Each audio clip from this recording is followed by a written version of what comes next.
Alléluia. Alléluia.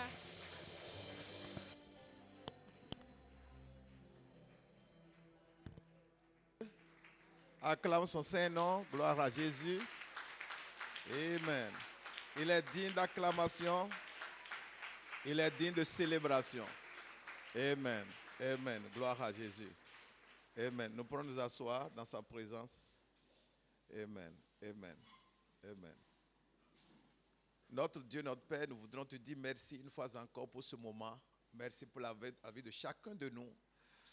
Et merci pour la grâce que tu nous donnes de venir en ce lieu pour te célébrer en ce jour où la multitude dans le monde entier te célèbre.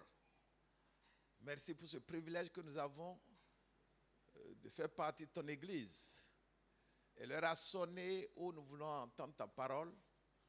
Et nous prions que ton Esprit Saint nous parle dans le nom de Jésus. Nous ne te voyons pas, comme le disons, nous ne te voyons pas physiquement, mais non seulement nous croyons en ton existence, mais nous croyons également en ta présence, en ce moment-ci. Tu es le Dieu vivant, le Dieu réel. Nous voulons écouter ta voix pendant que nous ne te voyons pas. Que ce mystère par lequel nous entendons ta voix sans te voir se manifeste ce matin au nom de Jésus. Regarde chacun de nous, tu lis notre cœur et tu sais ce dont nous avons besoin. Ce qui est nécessaire à chacun. Un peu comme tu l'as dit à Marthe par rapport à sa sœur Marie, que Marie a trouvé la bonne part, ce qui est nécessaire, à savoir l'écoute de la parole. Cette parole nécessaire à chacun, Père, c'est toi qui la connais. Donne-la nous ce matin au nom de Jésus. À ceux qui sont malades, donne-leur la parole de guérison. À ceux-là qui sont dans la confusion, donne-leur la parole de clarté. Mets la lumière dans leurs pensées, sur leur chemin, pour qu'ils soient délivrés de toute confusion dans le nom de Jésus. Ceux qui ont peur de quelque chose, qui ne voient peut-être même pas, ou une peur qui ne se définit pas, Père, nous prions que cette parole que tu nous donneras ce matin soit pour ces personnes-là la parole de paix, de conviction, de tranquillité, d'assurance dans le nom de Jésus. Quiconque serait contrôlé par des esprits méchants, quiconque serait sous oppression, nous prions que ta parole qui délivre des mains du diable leur soit donnée ce matin dans le nom de Jésus. Bénis chacun de nous. Dis à quelqu'un ce matin par ta parole que ses péchés sont pardonnés. Les accusations permanentes de Satan qui tombent sur la tête de quelqu'un comme du marteau, je prie que par la puissance dans ta parole, ces personnes ou cette personne-là reçoivent le pardon de ses péchés dans le nom de Jésus. Sauve ceux-là qui sont sur le chemin de la perdition. Et que ce message soit inoubliable pour chacun de nous. Tout ce qui vient de l'ennemi, nous l'anéantissons dans le nom de Jésus. Arrête-moi, Père, quand il faut m'arrêter, ne me laisse pas déborder, ne me laisse pas non plus dévier. Donne-nous de rester vraiment, vraiment connectés à ta parole. Au nom de Jésus, nous avons prié. Amen. Acclame le Seigneur, gloire à Jésus. Amen, amen, amen. Bonjour à chacun, bonjour à tous. Alors, pour gagner du temps, nous irons directement dans notre message. Hébreux chapitre 11, donc nous allons lire le texte directement. Hébreux 11, versets 1 à 6. Hébreux 11, versets 1 à 6. Hébreux 11, 1 à 6. Hébreux 11, versets 1 à 6. Or, la foi est une ferme assurance des choses qu'on espère, une démonstration de celles qu'on ne voit pas. Pour l'avoir possédée, les anciens ont obtenu un témoignage favorable. C'est par la foi que nous reconnaissons que le monde a été formé par la parole de Dieu, en sorte que ce qu'on voit n'a pas été fait de choses visibles. C'est par la foi qu'Abel offrit à Dieu un sacrifice plus excellent que celui de Caïn. C'est par elle qu'il fut déclaré juste, Dieu approuvant ses offrandes. Et c'est par elle qu'il parle encore, quoique mort. C'est par la foi qu'Enoch fut enlevé pour qu'il ne vit point la mort et qu'il ne parut plus parce que Dieu l'avait enlevé. Car avant son enlèvement, il avait reçu le témoignage qu'il était agréable à Dieu. Verset 6. Or, sans la foi, il est impossible de lui être agréable. Car il faut que celui qui s'approche de Dieu croit que Dieu existe et qu'il est le rémunérateur de ceux qui le cherchent. Amen. Amen. Merci beaucoup. Merci beaucoup. Amen. Amen. Le thème de mon message, les fondements de la foi devant nos défis. Les fondements de la foi devant nos défis.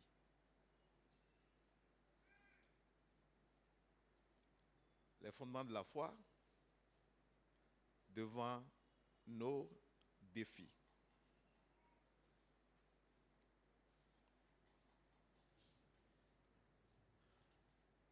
Nous avons entendu des témoignages. Il y en a qui concernent cette croisade que nous avons suivie en ligne. Et puis, ce n'est pas un témoignage, ce n'est pas deux par rapport à ça. Pour ceux-là qui étaient à la prière, à la séance de prière de jeûne ici le vendredi, nous avons encore écouté d'autres témoignages concernant cette croisade. On n'était pas là, on n'était pas à Port Harcourt au Nigeria pour suivre la croisade et pour voir l'homme de Dieu prier, prêcher.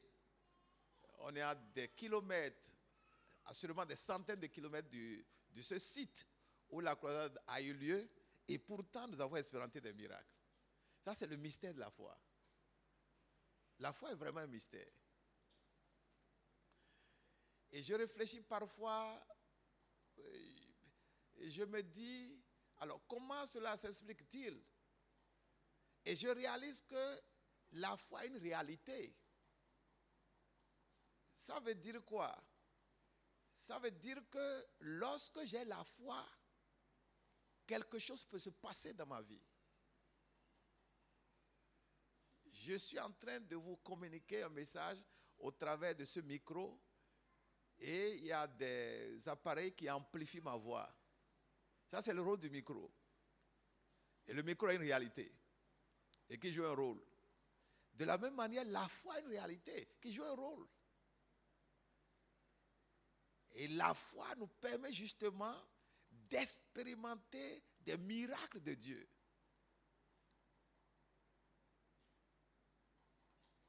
Alors, du fait que la foi soit un mystère, ça nous paraît un peu compliqué de croire.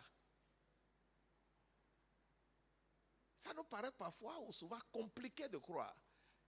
Quand il lisait, je souriais à un verset, c'est exactement lequel, je crois que c'est le 3. Il dit, c'est par la foi que nous comprenons que le monde a été formé par la parole de Dieu. Simple. D'où le monde est-il venu? Comment le monde a-t-il pris corps? Comment l'existence? Comment ça a été fait? Qui était là? Les gens vont se fatiguer, s'arracher, refaire des recherches compliquées. Mais ça devient simple lorsqu'on croit que le monde a été formé par quoi? Par la parole. La foi nous permet, dans notre communion avec Dieu, de régler des problèmes compliqués. Par la foi, connectés à la parole de Dieu et nous croyons, nous parvenons à réaliser des choses que notre intelligence ou nos ressources ou notre force ne pourrait jamais réaliser. C'est vraiment pas la foi. Comme d'habitude, nous n'avons pas beaucoup de temps parce qu'on est au culte de 8 heures. Et déjà, on va vers la fin, on va dire à 10 heures. Mais je crois qu'on a couvert le temps en vivant quelque chose de très fort et de très intense, de très dense. On n'a pas perdu du tout du temps. Et l'Esprit de Dieu va nous aider un peu de temps à couvrir ce message. S'il y a un travail que nous, les prédicateurs, nous devrions faire dans la vie des gens en permanence, c'est de bâtir leur foi, c'est d'édifier leur foi. J'étais resté dans cette salle hier lorsque les jeunes avaient fait leur formation ici par rapport à l'évangélisation. Et j'ai médité un texte qui m'a tellement édifié, tellement édifié. J'ai dit, c'est ça que je prêche ce matin, lorsque j'ai appris que c'est moi qui dois prêcher. Et ce matin, très tôt, j'étais en train de méditer, de prier. Édifier la foi des gens. Donne-leur un message qui va booster leur foi. C'est de ça surtout que les gens ont besoin. Le diable parvient à détruire les gens à cause de l'incrédulité, à cause de l'ignorance. Et de façon étonnante, pas étonnante, mais ça pose un gros problème par rapport à moi. En tout cas, lorsque là, ce n'est plus le diable, hein, la parole de Dieu dit que même par rapport à Dieu, quand quelqu'un ne croit pas là, il lui est désagréable. Là, ce n'est plus le diable.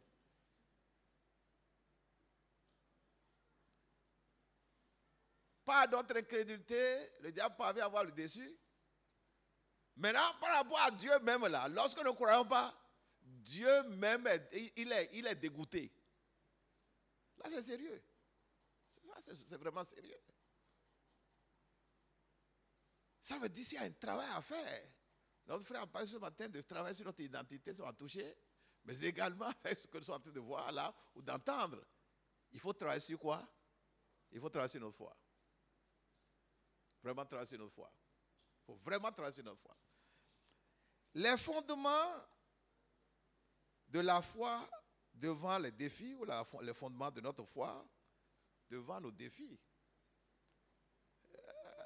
On va voir quelques fondements. C'est très ambitieux, un tel thème, on ne peut pas le couvrir entièrement. Voyons quelques fondements, juste quelques-uns. Le premier fondement auquel j'ai pensé, qui sort déjà du texte, lorsque nous regardons justement le verset 6, il dit, « Or, sans la foi, il est impossible de plaire à Dieu. Celui qui s'approche de Dieu doit croire qu'il existe. Il doit d'abord croire qu'il existe. » Le point de départ de nos relations avec Dieu, c'est la foi en son existence. J'ai un défi devant moi. J'ai un problème. Et je voudrais vivre un miracle. La première chose, c'est ma conscience de ce que Dieu existe. C'est tellement important. Important parce que nous ne voyons pas Dieu. Et du fait que nous ne le voyons pas, de façon rationnelle, nous pouvons penser que non, il n'y a rien. Je suis ici, je vous prêche. Vous ne voyez rien. Vous ne voyez que moi, avec le micro, avec ma taille, etc. Je vous vois, je ne vois rien d'autre. Mais nous devons avoir la conscience que Dieu est où? Dieu est où? Où? Ici, chez moi, là où je suis? Où? Aussi avec vous. Dieu est avec moi, il est avec vous. Alors, à un moment donné, j'ai eu cette révélation-là. De manière que je me réveille, ça veut dire, je réfléchis à moi-même. Je dis, mais c'est fondamental de s'assurer d'abord que comment? Dieu existe. C'est banal. Alors, ça devient réel lorsque nous sommes devant des situations. Nous pouvons chanter, prêcher. Nous pouvons exhorter en disant que oh, Dieu existe. Oh, vraiment Dieu existe. Mais quand les défis arrivent là, la preuve que nous croyons que Dieu existe, c'est que nous croyons qu'il est où? Il est avec nous. Ce problème disparaîtra parce que c'est que comment? Dieu existe. Donc, le premier fondement, c'est ça. Avoir la conscience de l'existence de Dieu et de sa présence. Que quelqu'un dise Amen.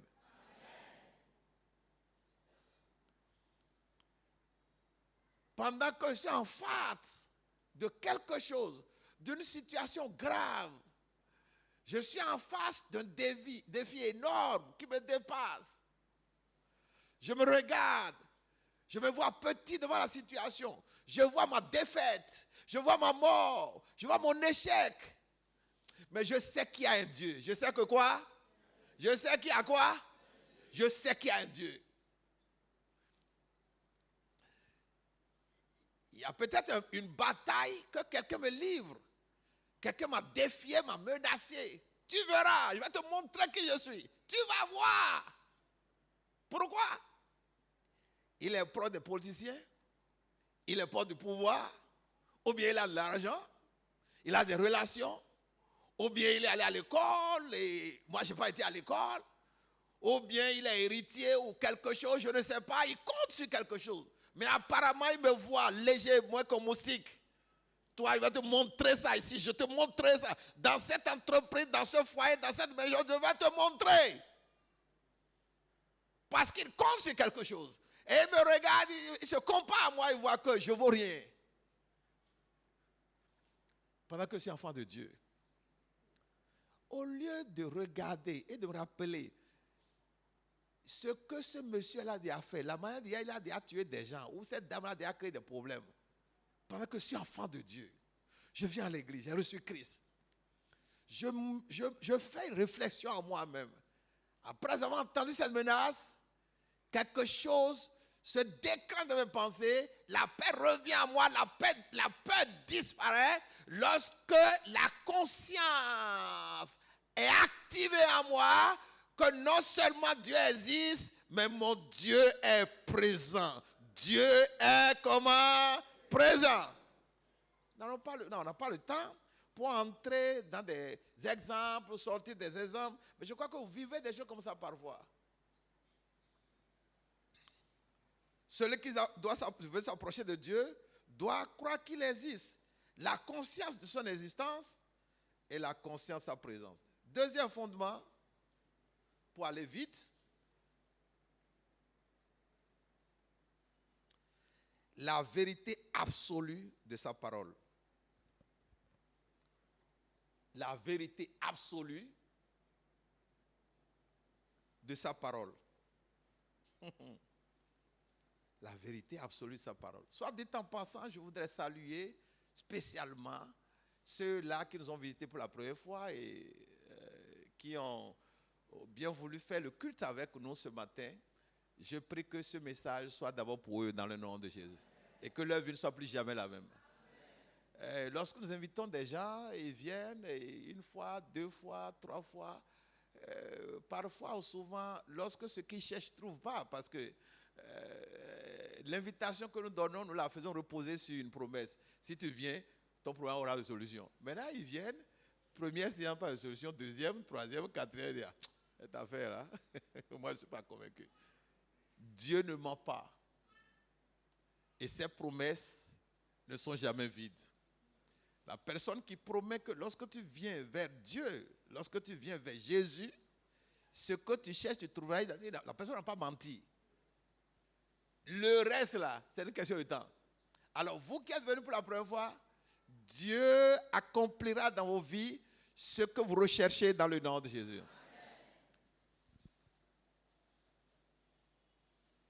La vérité absolue de sa parole. Dieu est un Dieu de vérité. Alors ce qui édifie, ce qui nous rassure, ce qui nous fortifie, ce qui est la base de notre foi, c'est que quand Dieu parle, ce qu'il dit s'accomplira. Je pensais à un exemple ou à un témoignage que les Osborne ont donné par rapport à leur croisade. Je mentionne beaucoup ce nom-là parce que c'est des gens qui m'ont vraiment impacté. Vraiment et vraiment. Ils ne vivent plus. Ils étaient allés faire une croisade. Ils ont sillonné le monde entier. Hein, tous les continents. Ils ont visité tous les continents avec le message de l'évangile. L'Ouganda était en guerre à un moment donné. Pourtant, ils sont allés, l'homme et la femme. Et puis, je crois qu'ils ont fini leur croisade en Ouganda. Ils sont allés au Kenya, quelque chose comme ça. Ils ont travaillé dans ce pays-là, un pays proche de l'Ouganda en tout cas. Et il y a des miracles extraordinaires. Et il y a un monsieur qui était paralysé, il s'appelle Pierre Makandi. Pierre Makandi, je ne sais pas oublier le nom. Pierre Makandi, qui était paralysé totalement, qui a été guéri instantanément. Le monsieur n'en revenait pas. La Bible dit dans Psaume 103, verset 3. Psaume 103, verset 3. C'est moi qui pardonne toutes tes fautes et qui guérit toutes. Point. C'est moi qui pardonne. C'est lui qui pardonne toutes tes iniquités. Gloire à Jésus. C'est lui qui pardonne. Dieu dit à quelqu'un, Dieu qui ne ment pas, il te dit qu'il pardonne toutes tes iniquités. Combien d'iniquités? Combien de fautes? Toutes.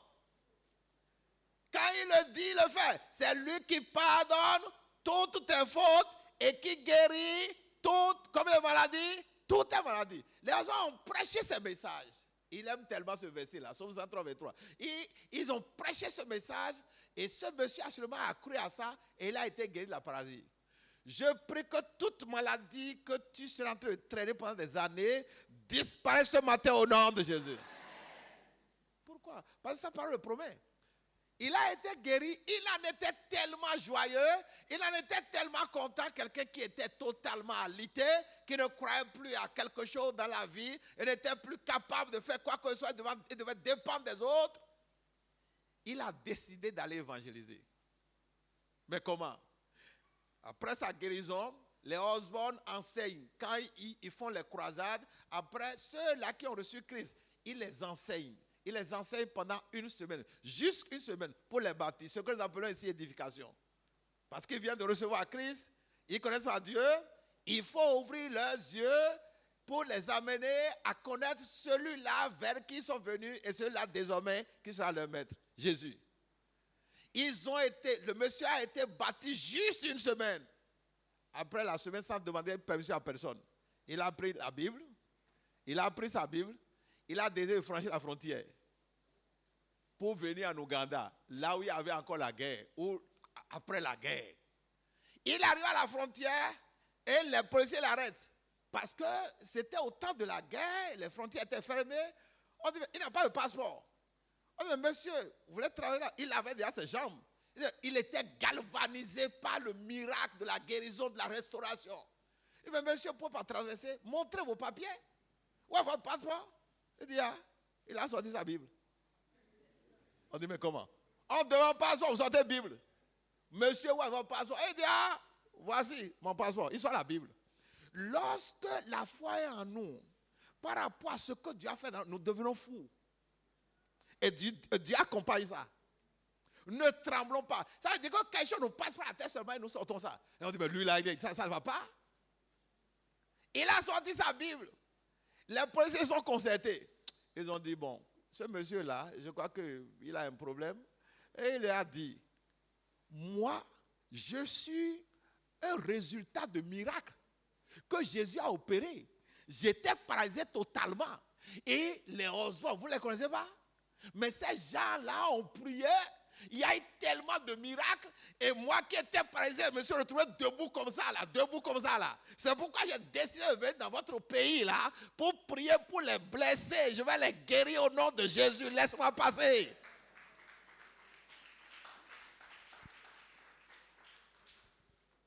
Il prend la Bible et dit, voici mon passeport. Les policiers se côté rigolent. Ça les a fait rire.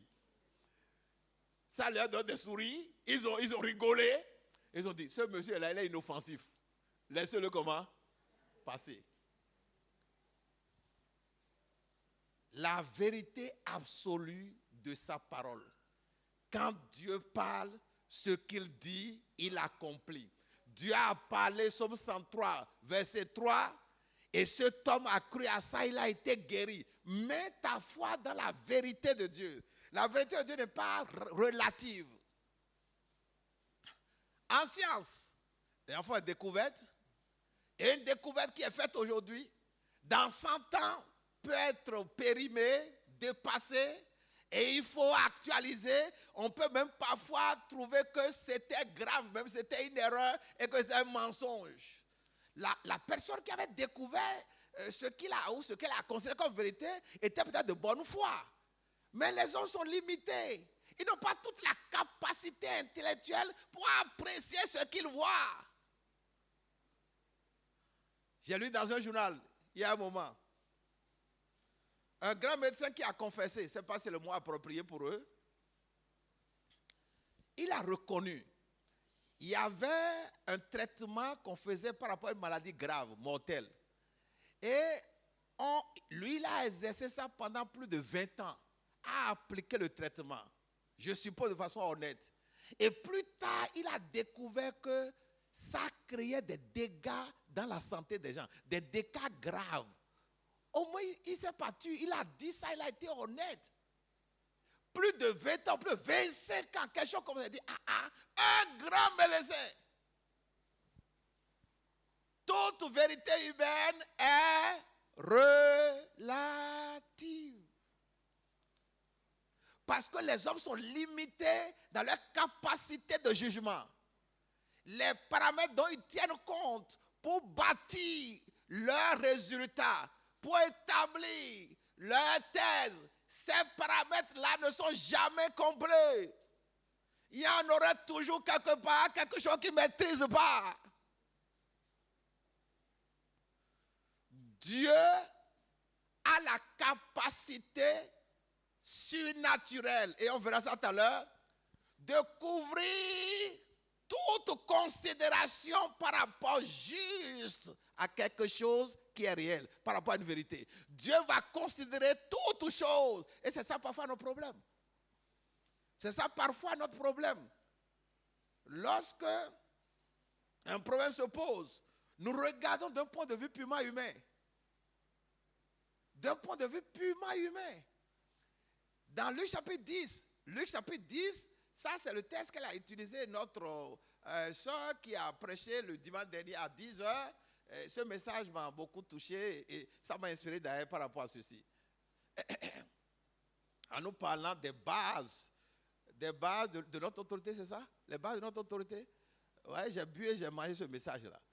Alors, dans Luc chapitre 10, verset 17 à 19 qu'elle a utilisé, et moi je peux aller au verset 20. Les disciples étaient allés, les 70 autres disciples qui étaient des gens vulgaires, comme toi et moi. Jésus les a pris, allez, toi viens, toi viens, toi viens, toi viens, toi viens. Allez partout, priez pour les malades, chassez les démons. Je vous donne l'autorité de le faire. Simplement assurez-vous que vous le faites en mon nom. Ces disciples sont allés. Ils sont des gens vulgaires, ils ne connaissent pas grand-chose. On ne les a même pas encore baptisés dans le Saint-Esprit, mais ils ont cru à ce que Jésus a dit. Et ils sont revenus avec joie. Pourquoi? Effectivement, comme Jésus leur a dit, ils ont chassé les démons et les démons leur ont été soumis à quel nom? Dans le nom de Jésus. Ça, c'est un mystère. Le nom de Jésus est un mystère. Ces gens-là, je crois qu'ils ne croient même pas tellement. Ils étaient étonnés. S'ils croyaient, ils ne seraient pas étonnés. Ils étaient étonnés. Allez, au nom de Jésus, les démons partent. Et ça criait dans tous les sens. Ils étaient surpris. Ils sont revenus dans la joie. Ils étaient très contents. Mais il y a quelque chose qu'ils ne voyaient pas. Et ils voyaient seulement le fait de chasser les démons, de faire délivrance. Mais ils ne savaient pas que leur nom était où? Écrit. Donc leur joie reposait seulement sur ça. Il y a plein de choses qui déterminent nos réactions par rapport à des situations où nous pleurons, des situations où nous inquiétons, des situations où nous avons des soucis, parce que simplement nous voyons une partie, un aspect de ce qui se passe. Ces disciples-là se réjouissaient de ce que les démons étaient chassés. Et moi-même là, tu te rappelles, j'ai parlé au fou là. Esprit de fou, allez, pars, au nom de... le fou s'est retrouvé. Oh, bon, il va te raconter mon histoire. Il y avait une dame qui était en train de s'agiter et personne ne peut la contrôler. J'ai dit au nom de Jésus, la dame s'est retrouvée. Ah! Ils étaient contents, heureux. C'est ça seul qui fondait leur joie. C'est ça qui alimentait leur réjouissance. Et ils sont venus rencontrer à Jésus. Même les démons nous sont soumis en ton nom. Ils étaient très contents. Jésus dit, ok, c'est très bien, mais il y a quelque chose que vous ne voyez pas. Il y a toujours quelque chose que les hommes ne voient pas. Il y a quelque chose que tu ne vois pas. Par rapport à ce qui te fait pleurer, par rapport à ce qui te fait avoir des soucis, par rapport à ce qui te fait perdre ton sommeil, il y a quelque chose que tu ne vois pas.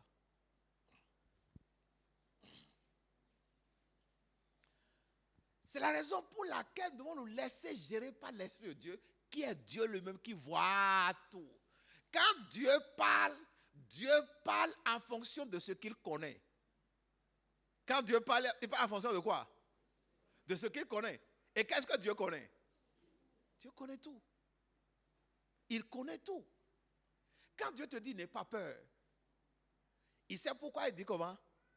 N'aie pas peur. Quand Dieu te dit ça marchera, il sait pourquoi il te dit comment?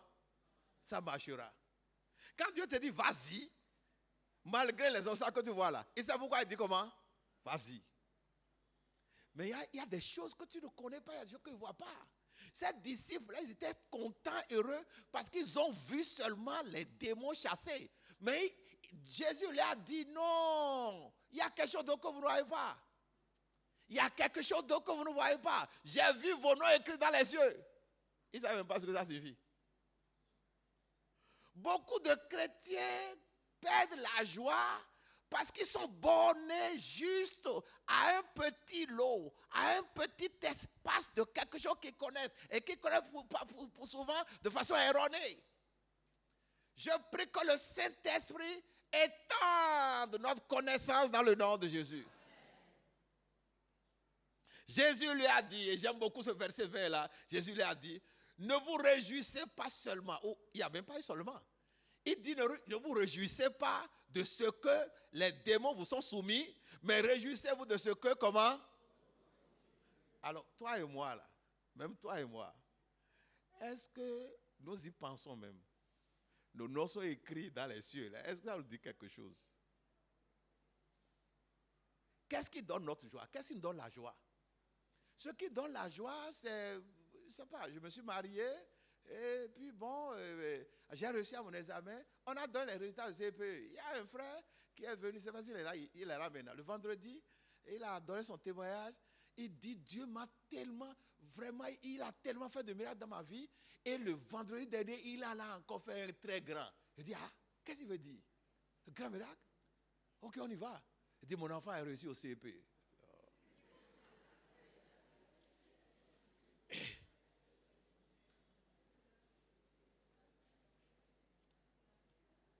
Ceux dont les enfants ont réussi au CP qui sont ici là, je ne voudrais pas vous embarrasser. Je suis solidaire avec vous par rapport à votre joie. Mais ce que j'essaie de montrer là, sachons mettre notre joie à la bonne place en tenant compte des critères de Dieu ou des paramètres de Dieu. Parce que nos affaires là, c'est un peu là maintenant auxquels les enfants ont réussi. Attendez 1 an, 2 ans. Les parents vont faire comment? Et le BPC va venir. Mon enfant, il faut qu'il réussisse au BPC. Seigneur, BPC, Seigneur, BPC, Seigneur, BPC. Et l'enfant lui-même là. BPC arrive, il réussit au BPC. Le papa va venir, gloire à Jésus. Ah, qu'est-ce qu'il y a? Mon enfant a réussi au BPC, il a réussi au BPC. Oh, alléluia. Et comment la seconde après le BPC? Seconde, première, bac. Bac. On a oublié des ACP, on a oublié BPC, ça ne nous dit même plus rien. La joie elle est déjà morte. Les soucis vont encore revenir. C'est tout comme si on n'a jamais eu le CEP, c'est tout comme on n'a jamais eu le bac. Bac, on n'a jamais eu le BPC. Bac, Seigneur, bac. Oh, si c'est moi, mon enfant pourrait réussir au bac. Oh, Seigneur, bac. Hein? Étudier, hein? Il faut étudier. Hein? Et tu apprends maintenant, est-ce qu'il te manque quelque chose? Bac. Il va au bac, il réussit. Alléluia! Mon enfant a réussi au bac.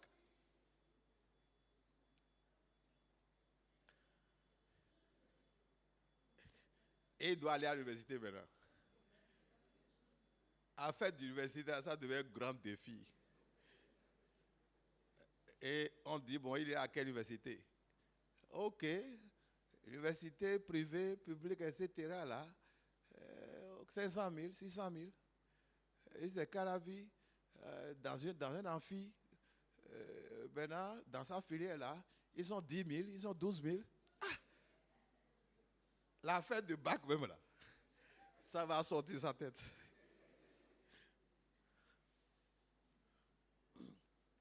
Ça, c'est ce que nous vivons sur la terre. C'est circonstances. Ça nous donne la joie. Et après, ça change. Ça nous donne quoi? La tristesse. Je vais me marier. Oh! Vraiment, ce jeune homme-là, c'est Dieu qui me l'a donné. Le mariage, la cancer, ça va venir. Mais pasteur, il faut aller vite. Et si on ne doit pas faire mariage à l'église, ou bien c'est dans le monde, même c'est dans le monde là, la fille ne dort même pas. Tout le temps, elle fait que rêver. On prend portable.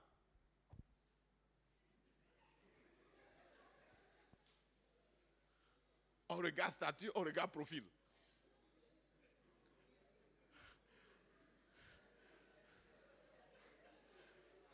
Maintenant,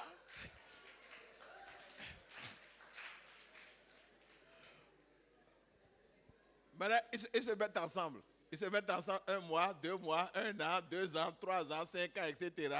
Et ça commence. Je raconte souvent une histoire. Quand j'étais étudiant, nous, on n'a pas eu de parents privilégiés, donc on devait se débrouiller pour rester quelque part et aller à l'université. Que de bénéficier là qui nous ont accueillis. Je suis resté dans cette maison-là avec le fils unique de la famille. Il y avait des frères, plutôt des sœurs. Il était le seul garçon, au milieu de plusieurs filles. Et apparemment très correct, très sérieux. Et puisque le seul garçon, les parents faisaient tout pour qu'il soit droit. Il ne faut pas qu'il soit un voyou de Cotonou. C'est le seul garçon que nous avons. On le gérait avec beaucoup de précautions, avec beaucoup d'attention parce que c'est le plus grand héritier. Et moi, j'ai quitté après quelques années et j'ai appris qu'il a grandi, il a voyagé, il a fait des études, il est revenu et il s'est marié. Il dit, il s'est marié? J'étais intéressé à voir la couleur de la femme parce que tellement on le chérissait. Et un jour, j'ai été dans la maison, j'ai vu la femme, et la femme est sortie, contrairement à ce que je pensais voir. La femme est sortie apparemment calme, frustrée, elle ne m'a même pas souri, elle n'a pas ri. J'ai dit, ah, bon, peut-être c'est son tempérament. Et j'ai commencé naïvement. Alors, madame, vous allez bien, etc. Vraiment, vous avez un très bon époux. Et j'étais sincère en disant, parce que je connaissais ce garçon-là au plan humain, bien correct, dressé. Mais vous avez vraiment la chance d'avoir un très bon mari. Elle m'a regardé. Elle m'a regardé. Et quand elle me regardait là, c'est déjà pour entrer dans la chambre. Sans même attendre pour m'écouter ou dire le reste. Il dit, ah, ainsi soit-il.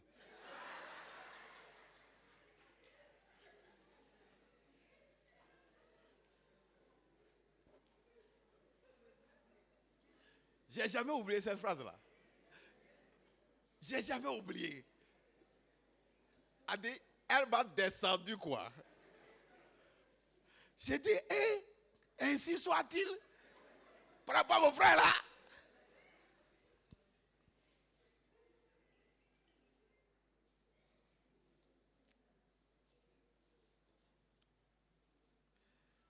Les fondements de la foi devant nos défis. Nous avons besoin plutôt de la foi pour vivre la joie permanente. En donnant l'exemple de ces disciples-là qui mettaient leur joie dans le fait de chasser les démons, Jésus leur a dit, non, il y a des choses que vous ne voyez pas. Mettez votre foi plutôt dans ce qui est au ciel. Vos noms sont écrits là-bas. Que votre joie soit dans ça là. Je voudrais dire à quelqu'un ce matin, bien que Dieu te bénisse et que tu as ce que tu cherches et ça te donne la joie, que cette joie-là ne soit pas la seule que tu aies sur la terre. parce qu'elle pourrait disparaître ou être remplacée par autre chose, une autre circonstance négative. Mais il y a quelque chose qui est permanent. Il y a quelque chose qui ne peut jamais disparaître lorsque ton nom est écrit dans les cieux. Luc chapitre 10, verset 20. Réjouissez-vous plutôt de ce que vos noms sont écrits dans les cieux.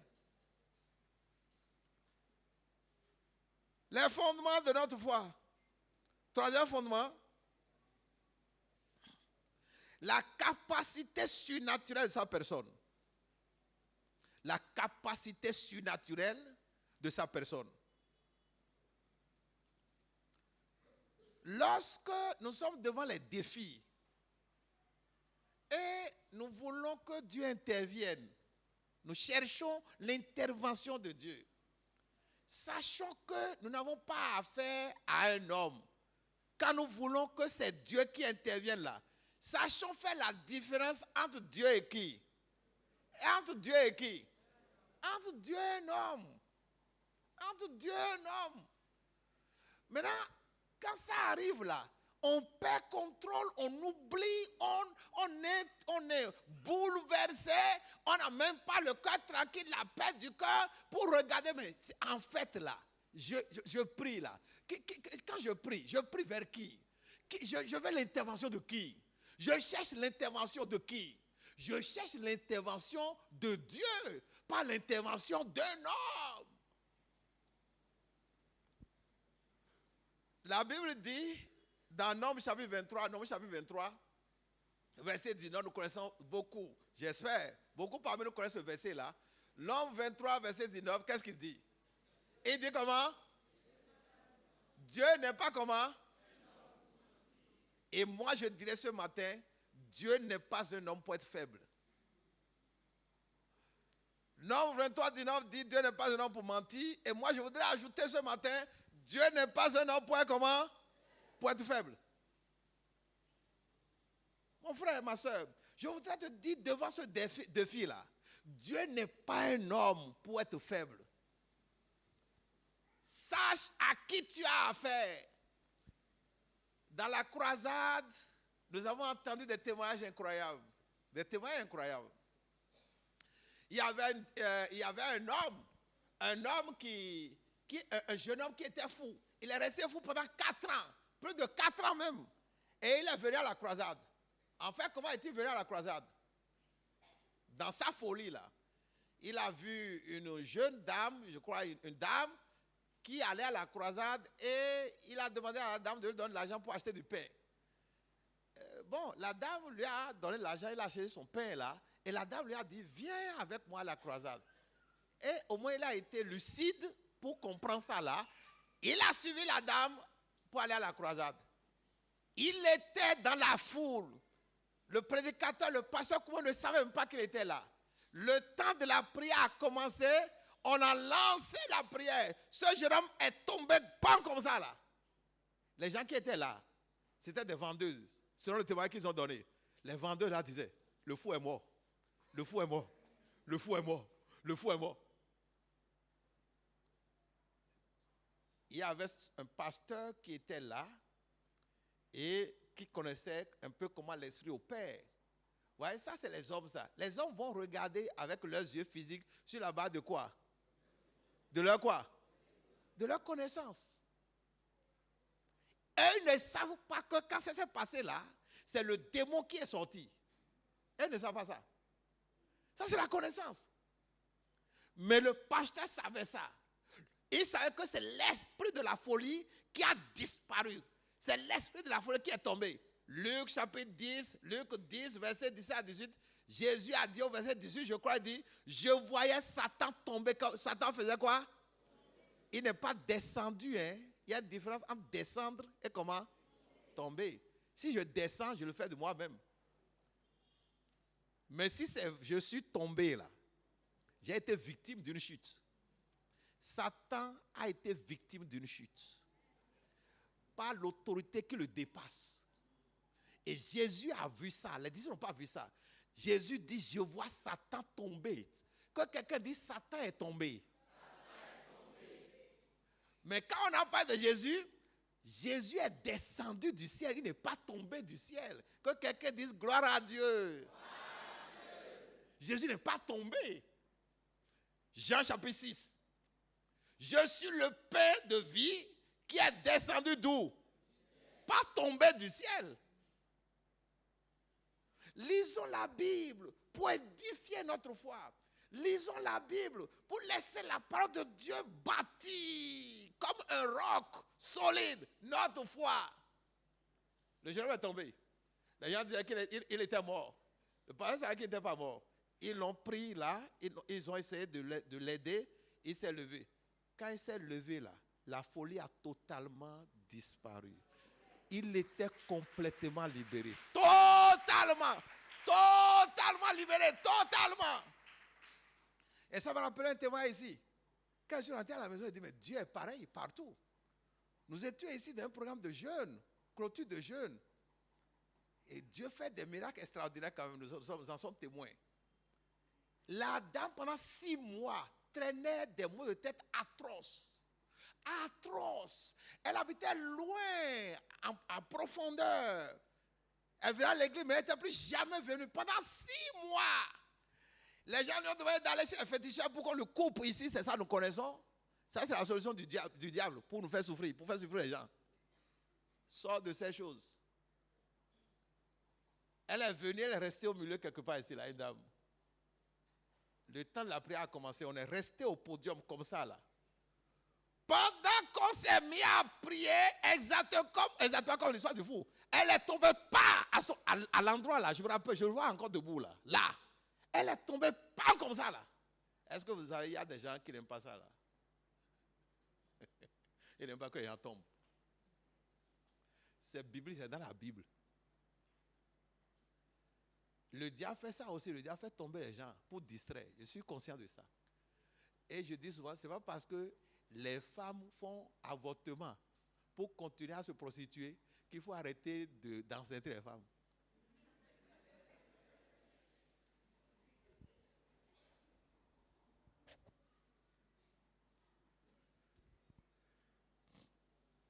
Quand elle est tombée, là, quand elle s'est relevée, elle est venue prendre le micro en pleurant.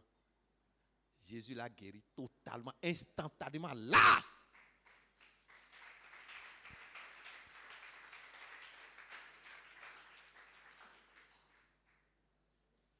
Dieu a une capacité surnaturelle de régler les problèmes.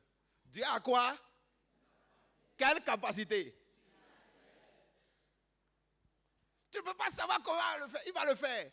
Le problème qui pèse sur ta conscience, ce qui vole ta joie, ce que tu regardes et c'est incroyable. Et tu t'imagines que tu mourras comme ça. Tu ne mourras pas comme ça.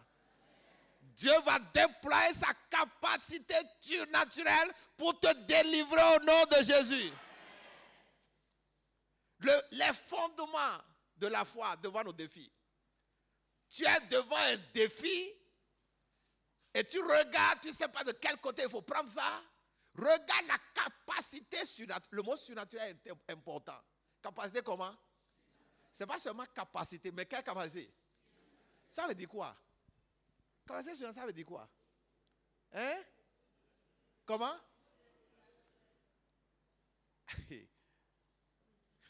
Au-dessus du naturel. Le jeune homme qui était fou dont on a parlé là. Comment la prière veut le toucher? Hein? On ne peut pas le savoir. Comment ça s'est passé et il a été identifié? On ne peut pas le savoir. La Bible montre que quand les Israélites se sont retrouvés devant la mer Rouge est comme ça là. Et derrière eux, c'était les Égyptiens qui cherchaient à les tuer. Et devant, il y a la mer Rouge qui cherchait à les engloutir. Ils ont commencé par pleurer. Ils ont déjà oublié les miracles que Dieu a fait tout le temps en Égypte. Ils ont oublié. Ça, c'est les hommes, ça. Ils ne voyaient pas ce que Dieu voyait. Dieu voyait déjà Pharaon et ses chats engloutis dans la mer. Et non eux. Mais eux, ils se voyaient plutôt engloutis dans la mer. Alors que ce que Dieu voyait, c'est l'inverse. Ne nous agitons pas devant nos défis. Sachons qu'il y a quelque chose que nous ne voyons pas, mais qui voit? Que Dieu voit. Que Dieu voit. Je me réjouis lorsque je vois ce que Dieu est en mesure de faire, ce que Dieu est capable de faire. David était un petit. Il était pratiquement le dernier de sa famille. Et Samuel, le prophète, est venu dans la famille pour oindre le roi. Et Samuel est arrivé, il a demandé à papa, Jésé, Isaïe, alors, où sont tes enfants? Il a lié tous les enfants, Eliab, Gaïa, tout le monde. Et Samuel voulait donner l'onction à Eliab, parce qu'il était géant. Samuel, même prophète là, il ne voyait pas ce que Dieu voyait. Dieu a dit jamais ne le fais pas. Ce n'est pas lui. Et Samuel a dit, mais c'est tous tes enfants ça. Ah! Papa Isaïe dit que le petit a quelque part. Ça, c'est les hommes ça. On n'a pas pensé que ce soit lui qui soit quoi? Qu'il soit roi. Nous ne voyons pas ce que... Même toi-même qui es concerné là, dans tes prières là, tu ne vois pas ce que Dieu voit. Tu ne sais pas comment Dieu va opérer. Tu ne sais pas comment il va te tirer d'affaires. Tu ne sais pas comment il va te donner la solution. Tu ne sais pas comment il va te délivrer. Mais ce qui est certain là, il a une capacité surnaturelle pour délivrer.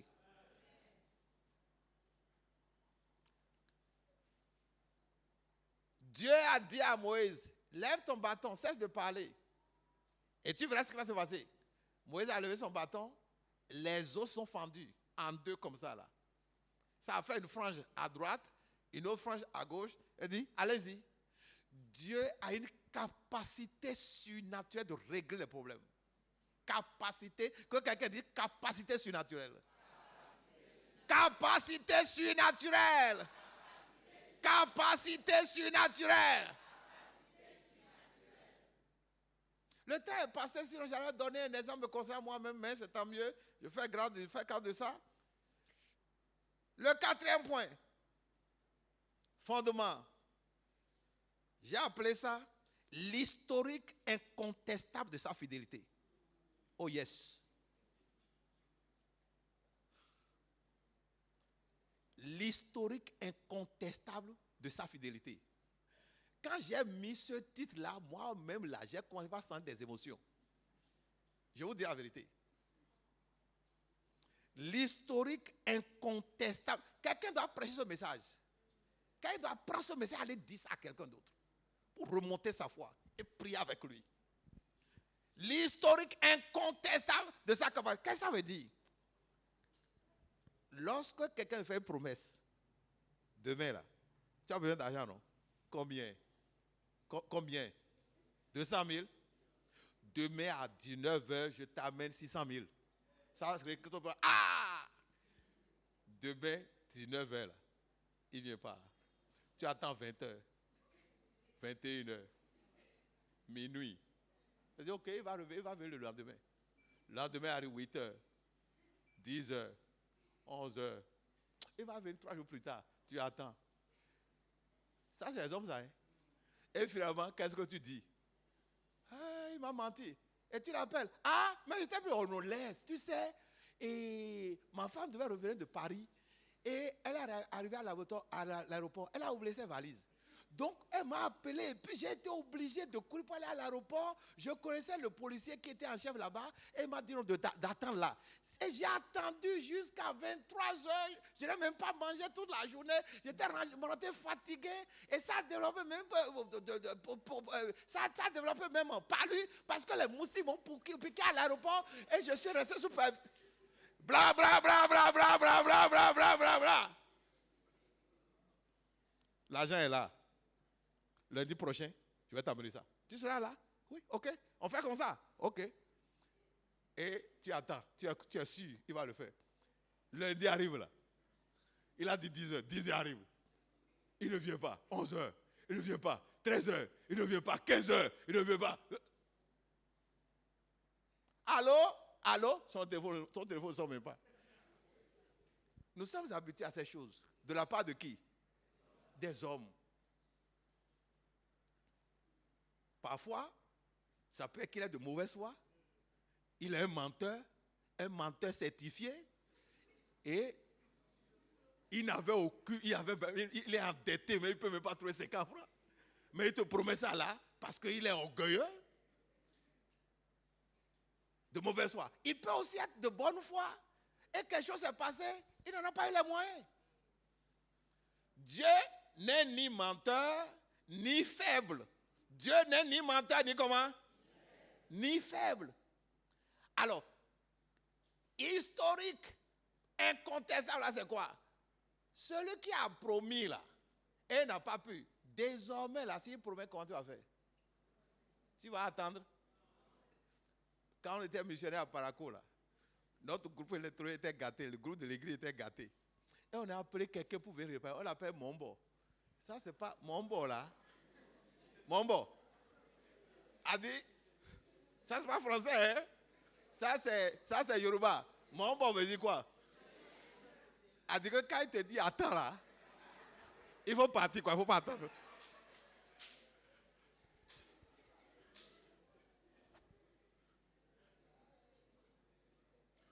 A dit que lui, quand il te dit attends là, n'attends pas. Finalement, on lui a donné le nom Mombo. La plupart des hommes sont Mombo.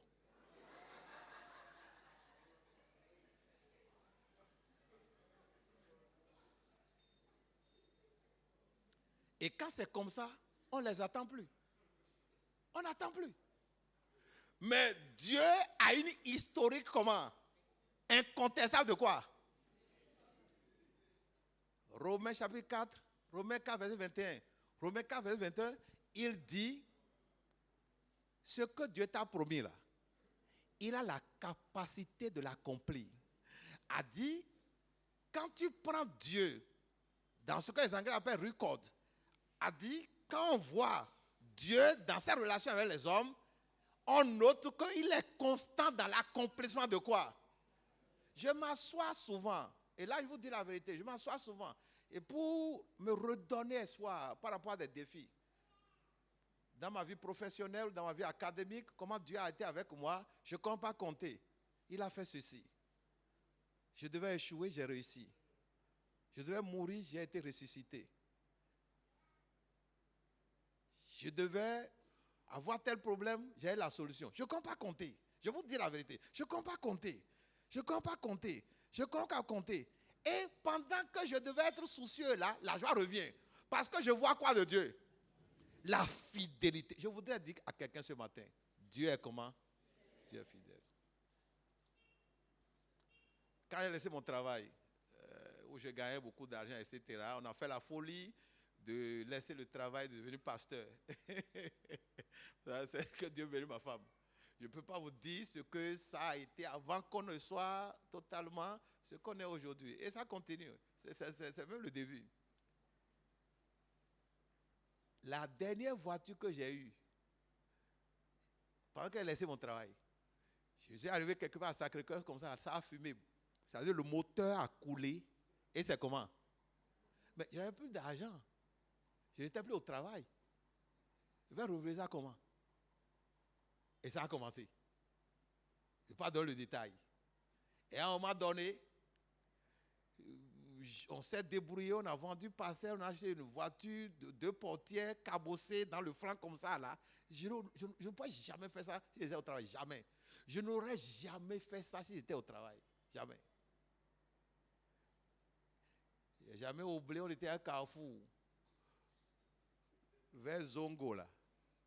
C'est une histoire très longue. C'est comme si c'était ce matin. Il y a des douleurs dont les traces ne s'effacent pas. On arrive au Carrefour, on veut tourner comme ça là. La voiture avec pim. Silence radio. Et ce qui m'est jamais arrivé est arrivé. J'étais descendu. Il y a une dame qui me connaissait, elle me connaissait.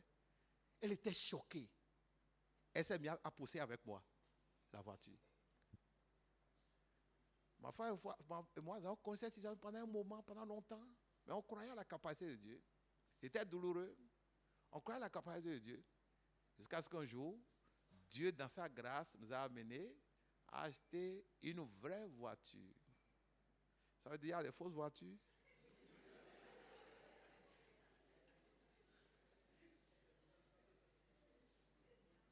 Et un jour, on a sorti cette voiture-là parce qu'on était invité quelque part dans un programme derrière Porto Novo. L'un des pasteurs qui gérait le programme et qui connaissait un peu l'histoire, il savait que j'avais travaillé, j'avais occupé un poste noble, glorieux, honorable, honorifique, etc., où je gagnais beaucoup d'argent en termes de millions. Et il a vu aussi comment j'ai eu des problèmes entre-temps. Quand il a vu ça, vous savez ce qu'il a dit? Très haut et fort, Dieu est fidèle.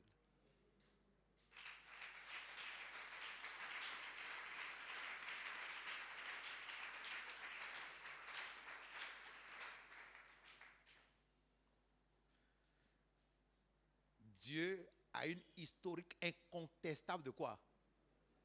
De fidélité. De fidélité. Historique incontestable de quoi?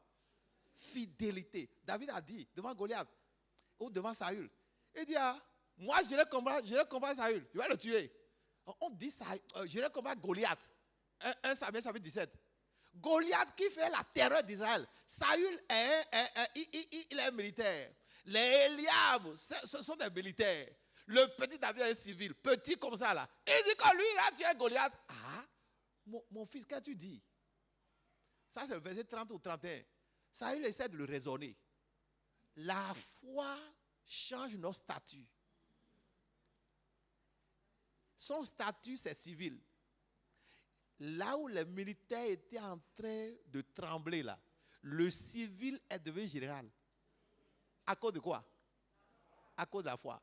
Mais cette foi-là reposait sur quoi? Cette foi reposait sur la connaissance qu'il avait de l'historique incontestable de la fidélité de